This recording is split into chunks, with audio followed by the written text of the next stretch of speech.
मैथिली शरण गुप्त। तो पहला क्वेश्चन है भाषा और संस्कृति BSc BCom BA first year के लिए पहला क्वेश्चन, जो कि 2020 से हमने लिया है। देख रहे हैं कुछ, जैसे कल पेपर है तो आज पढ़ रहा हूँ मैं। नीलांबर, सूर्य, चंद्रगुप्त, रत्नाकर, नदियाँ, फूल, तारे, खग, वृंद, शेषफन आदि मातृभूमि के आभूषण है। पहला क्वेश्चन क्या था, मातृभूमि कविता के मातृभूमि के आभूषण क्या क्या हैं। ठीक है, तो वैसे बीएससी का बीकॉम बीएससी बीए नहीं है, वो सब हिंदी क्या है, ऑब्जेक्टिव क्वेश्चन आते हैं हिंदी में है? तो ऐसे क्वेश्चन तो नहीं आएंगे, जैसे प्रश्न नंबर 1 उसकी थ्योरी लोगों पूरा, ये सब तो नहीं आता है।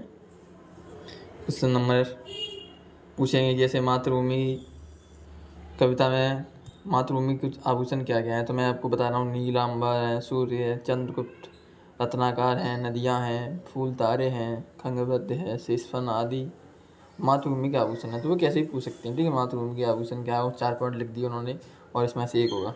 ठीक है, ऐसे करके। और अभी देखो मातृभूमि, ठीक है, के आभूषण देख लिए ना हमने। अब मैथिली शरण गुप्त का संक्षिप्त परिचय है, जो परिचय उनका क्या है। जैसे मैथिली शरण गुप्त जी जो हैं, इनका जन्म उत्तर प्रदेश के झांसी जिले के चिरगांव नामक गांव में 3 अगस्त 1886 को हुआ था। तो कहाँ हुआ था, चिरगांव नामक गांव में। और कब हुआ था, 3 अगस्त 1886 को चिरगांव नामक गांव में हुआ और 3 अगस्त 1886 को हुआ था। और इनके पिता का नाम क्या था पता है, रामचरण, और माता का नाम काशीबाई। ठीक है, सही नाम तो यही है, काशीबाई। और जो बहुत देखी है मैंने वीडियोस में, वहाँ कौशल्या बता रहे हैं, पता नहीं क्या क्या बता रहे हैं, लेकिन जो मैं पढ़ रहा हूँ 2020 में बीएससी फर्स्ट ईयर 2024 की, तो ये जो है माता का नाम काशीबाई है, श्रीमती काशीबाई, और पिता का नाम जो है रामचरण है। तो उनके जो माता पिता थे वो वैष्णव भक्त थे, और इसलिए जो उनको राम भक्ति मिली थी वो उनके अपने माता पिता से मिली थी। कहाँ से मिली थी, अपने माता पिता से। उनके माता पिता क्या थे, वैष्णव भक्त थे। ठीक है, और उनकी शिक्षा जो हुई थी, उनकी शुरुआती शिक्षा उनके गांव में ही हुई थी। उनका गांव चिरगांव गांव में ही हुई थी। और जो माध्यमिक शिक्षा है, ठीक है, वो झांसी जिला में हुई थी, जिला झांसी और गांव चिरगांव। मैंने आगे की शिक्षा उन्होंने खुद ब खुद की। और जो कवित्व हैं, जैसे उन्होंने कवित्व मतलब उनकी रुचि, ठीक है, जो उन्होंने खुद से प्राप्त किए हैं। जैसे तो उन्होंने बाल अवस्था मतलब बचपन से ही वो बुद्धिमान थे। बचपन से ही उनमें तेज सोचने की शक्ति थी, और वह बचपन से ही छोटे मोटे काम जड़ से कर लिया करते थे।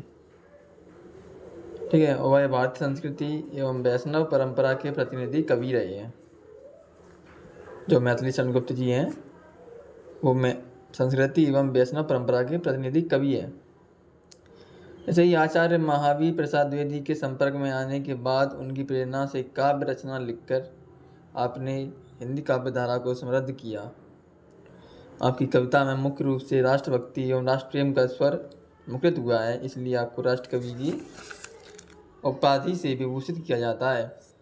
और जो मैथिली शरण गुप्त जी हैं, वो एक राष्ट्र कवि भी माने गए हैं। ठीक है, उनको उनका दर्जा दिया गया है किसका, राष्ट्र कवि का। मैथिली शरण गुप्त को राष्ट्र कवि भी कहा जाता है। आप गांधीवादी थे, ठीक है, और स्वाधीनता आंदोलन में कार्य करते हुए 1941 यानी 1947 में आप जेल भी गए थे। ये मैथिली शरण गुप्त जी हैं, 1941 में जेल की यात्रा भी की है उन्होंने। और 12 दिसंबर 1964 को वो विलीन हो गए, मतलब कि 12 दिसंबर सन 1964 को एक्सपायर हो गए। ठीक है, मतलब उनकी मृत्यु दिवस 12 दिसंबर 1964 है। और जो कृत्रिम क्या होता है, लेखन। आपकी रचनाओं के 2 भाग हैं, विभक्त हैं। जो 2 भागों को व्यक्त किया जाता है, जो कि मौलिक में और एक अनुदित रचना है। मौलिक रचना है और अनुदित रचना है। तो मौलिक रचना में कुछ रचनाएं कितनी है, 6 हैं। जैसे साकेत महाकाव्य, भारत भारती, यशोधरा, द्वापर, जय भारत, विष्णु से प्रिया आदि 6 हैं। क्या हैं? सांकेत महाकाव्य, भारत भारती, यशोधरा, द्वापर, जय भारत, विष्णु प्रिया आदि। दूसरी अनुदित रचनाएं। 2 रचनाएं, मौलिक रचनाएं और अनुदित रचनाएं। अनुदित रचनाएं भी 6 हैं। तो वीरांगना, मेघनाद, व्रत संहार, स्वप्नवास दत्ता, राशि का युद्ध और बृहनी ब्रजांगना आदि। क्या है? पहली अनुदित रचनाएं क्या हैं? वीरांगना, मेघनाद, व्रत संहार, स्वप्नवास दत्ता, राशि का युद्ध, बृहनी ब्रजांगना आदि। काव्य सौंदर्य है उनकी। इस काव्य में कला पक्ष एवं भाव पक्ष का सुंदर समन्वय है। इन खड़ी बोली हिंदी रचनाएं लिखी हैं। आपकी भाषा सरल, सुबोध एवं भावुगामिनी है। और गुप्त जी की सहज कवि थे। गुप्त जी क्या थे? सहज कवि, मतलब एक सुलझे हुए कवि, बहुत ही आसानी में समझ में आने वाली कहानियों। इसलिए अलंकारों ने स्वयं ही उनके काव्य में स्थान पा लिया। ऐसे कुछ अलंकार हैं काव्य में। मुख्य अलंकार उपमा, उत्प्रेक्षा, रूपक, अनुप्रास, श्लेष आदि अलंकारों का प्रयोग वैशिष्ट दर्शनीय है। परिपारक दृष्टिगोचर होता है। काव्य गुणों का सहज समावेश। रचनाएं छंदोबद्ध हैं। किस गीत शैली काव्य रचना में आप विशिष्ट हैं। तो सम्मान और पुरस्कार जो उन्हें मिला है सन 1937 में मिला है वो सम्मान एवं पुरस्कार 1937 में हिंदी साहित्य सम्मेलन द्वारा महाकाव्य के लिए मंगल प्रसाद पुरस्कार दिया गया है। उनको मंगल प्रसाद पुरस्कार कब दिया गया? 1937 में। और सन 1953 में पद्म विभूषण दिया गया है। ठीक है, सन 1953 में पद्म विभूषण दिया गया है। और सन 1954 में पद्म विभूषण शिक्षा क्षेत्र से आपको पद्म विभूषण दिया गया है। और वो था भारत सरकार ने आपको पद्म विभूषण दिया है। 1953 में भारत सरकार ने पद्म विभूषण दिया है।